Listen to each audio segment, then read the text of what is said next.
Membaca berita bahwa pemerintah akan menalangi mega skandal Jiwasraya 20 triliun pakai APBN, maka saya komentar, wah seru ini bernegaranya. Selamat, baru tahu korupsi pejabat, korupsi di BUMN, kolusi kelompok pendukung dan oligarki ditanggung rakyat. Enak banget jadi pejabat sekarang ya, sirik gue, asli sirik. Dana talangan Jiwasraya mungkin ini solusi buat para nasabah Jiwasraya. Sisi lain, ini membuktikan keras kepalanya banyak pejabat bahwa nanti takut sistemik lah, mengancam ekonomi lah, takut nama baik hilang lah. Bos, yang geblek jangan dilindungi atau kalian merupakan bagian dari sistem yang bermasalah. Biarkan yang salah yang menanggung. Kita melihat hal beginian paling gerundel, kuapok lu. Tapi begitu melihat melindungi kesalahan dan kebobrokan pakai APBN, kita berkata, kuapok muka pandul. Makanya bernegara jangan berbisnis. Semua itu hanya sarana buat bancaan, bagi-bagi porsi. Lah enak yang dapat, terus yang hilang filenya di kejaksaan. Ya enak juga, wis cocok wis iki. Surga banget deh kesannya para kriminal di negara ini ya. Ini negara para berdebah emangnya. Ya nggak begitulah ngurus negara. Old mind dan old system harus diubah. Itu fundamental berpikir. Cara lama yang sudah puluhan tahun tidak mau diubah. Itu yang membuat kalian punya banyak uang di luar negeri kan ya. Karena itu nggak bakal kalian mau berubah. Lah enak, ngapain berubah? Oke lah, banyak yang sudah diubah saat ini di Indonesia. Kita akui ada pembangunan bagus, iya, tapi belum menunjukkan hasil positif. Kita belum jadi negara pemenang. Kita masih pakai GBHN negara lain. Kita masih kejepit di gambar map buatan orang lain atau negara lain. Kita tidak punya nation interest yang berdaulat. Paling hanya proyek negara dan anggaran yang dibicarakan.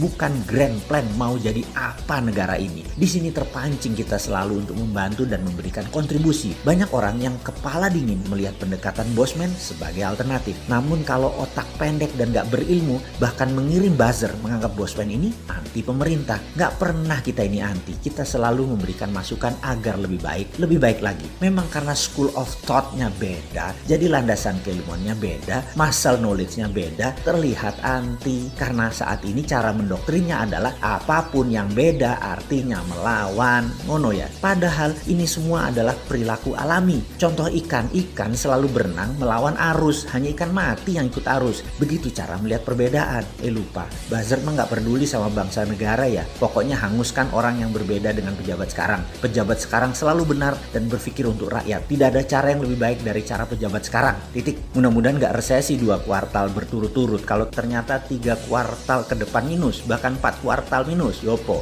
Gampang. Bangun narasi. Narasi pejabat tidak pernah salah. Yang salah orang yang beda pendapat. Aman kalau begitu. Sudah punya narasi-narasi doktrin ya. Para buzzer kan ada mastermind-nya. Ya alhamdulillah aman kalau kayak gitu. Silahkan. Kalau udah punya narasinya lanjutkan. Selamat kalian aman di atas sana. Aman. Kebetulan rakyat sekarang memang cuma butuh narasi kok. Silahkan lanjutkan bos. Kalau kita bagaimana? Ya kalau kita mah terus membangun Karsa dan mengingatkan bersuara versi kita membela NKRI. Gak didengeri, syukur. Dipakai alhamdulillah. Ini semua untuk Indonesia menang. Kita kembali mengingatkan sejarah. Sejarah yang mengingatkan bahwa Nusantara ditakdirkan jadi global player sejak lahir. Sekarang sayang, kita belum melihat rencana ke depan kita sebagai global player. Masih tarkam, masih antar kampung. Globalnya masih nyender sama superpower. Sayang banget deh. Sekali lagi, sangat disayangkan pengelolaan negara, pejabat negara, dan politikus melihat negara Indonesia tanpa wawasan sejarah. Tanpa paham kekuatan geoekonomi, yaitu kekuatan geografi untuk keuntungan ekonomi. Tidak memainkan geopolitik, yaitu kekuatan geografi untuk keunggulan politik bernegara. Dan pastinya tidak punya geostrategi. Memanfaatkan kekuatan geografi untuk faktor penekan bernegara. Intinya saat ini bagaimana membagi-bagi APBN doang otaknya. Membuat peraturan yang sedikit menguntungkan rakyat. Rakyat hanyalah sapi yang diperes-peres susunya tapi nggak dikawin-kawin. Nikahnya pejabat itu setelah menjadi pejabat bukan dengan rakyat tapi dengan oligarki, dengan kelompoknya dan dengan politikus penguasa Senayan. Ngono ya?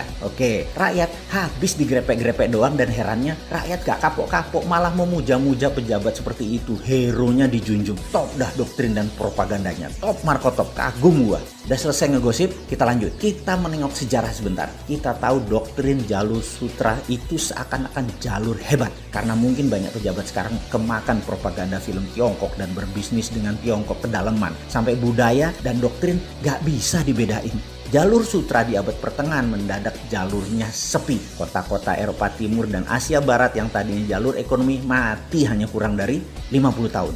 50 tahun dari apa? Dari majunya dunia maritim perkapalan di abad 14 dan 15 sehingga pada perjanjian Zaragoza dunia dibagi oleh dua raja laut, Portugis di sisi timur, Spanyol di sisi barat. Ini kayak kita sekarang Tiongkok Amerika lah kira-kira ya. Spanyol ke Amerika Utara Selatan, Portugis ke India sampai timur jauh yaitu Nusantara. Jalur sutra kalau dengan jalur maritim atau maritim lain tersebut beda. Jalur maritim lebih powerful. Jalur sutra musnah tinggal debu sekarang. Jalur maritim yang melewati Indonesia bahkan tidak berubah sejak zaman awal dunia maritim tahun 1511. Awal puncak penjelajahan mencari dunia baru, mencari sumber bahan baku baru. Dulu rempah adalah isi dari jalur maritim yang kemudian hari disebut jalur rempah atau spice road. Adalah jalan menuju kemakmuran. Rempah Nusantara telah membawa bangsa Inggris, Belanda, Portugal ke zaman keemasan mereka. Negara Eropa makmur berkelimpahan karena rempah Nusantara. Jadi sedari awal Nusantara memang ditakdirkan menjadi global player dan menjadi pembawa kemakmuran dunia. Ketika komoditas rempah menjadi industri, kebutuhannya rupanya bisa dipenuhi oleh daerah lain di awal abad 20-an. Maka terjadi pergeseran besar di mana bukan yang di permukaan tanah yang menjadi sasaran sekarang, namun yang berada di dalam tanah, yaitu mineral bumi. Perlu diingatkan, di dalam perdagangan rempah dikatakan wilayah Maluku, wilayah Pulau Run misalnya. Jangan bayangkan kekuatan militer yang berkuasa. Sejak awal Bulognya Maluku sudah berdiri, namanya Untatang, yang membagi rata petani dan deal dengan pihak asing. Pedagang Arab, pedagang Tiongkok, sampai Portugis, Inggris adalah Untatang ini.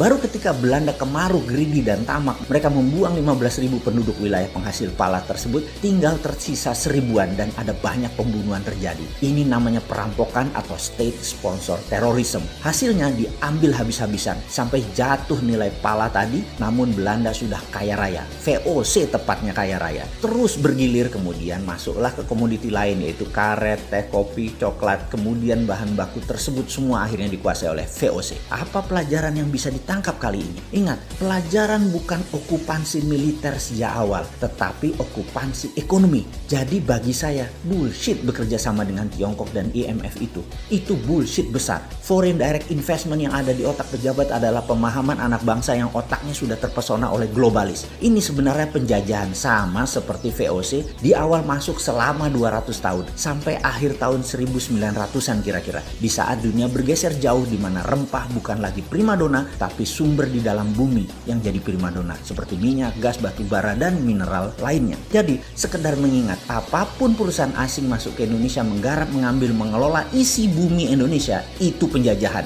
Ide ini maka saya tekankan, kalau mandat di tangan generasi muda di tahun 2024, tidak ada perusahaan tambang di Indonesia milik asing. Setidaknya 50% adalah lokal, di mana proses hilirisasi setelah tambang tadi, mineral tadi, hilirisasinya 100% lokal. Cukup sudah dibodohi oleh asing selama 300 tahun diambil rempah dan apapun yang dihasilkan oleh alam Indonesia. Namun begitu bahan baku alam di Indonesia disentuh asing dan didiamkan, artinya dua. Satu, geblek tidak paham nasionalisme. Yang kedua adalah memang kaki tangan asing.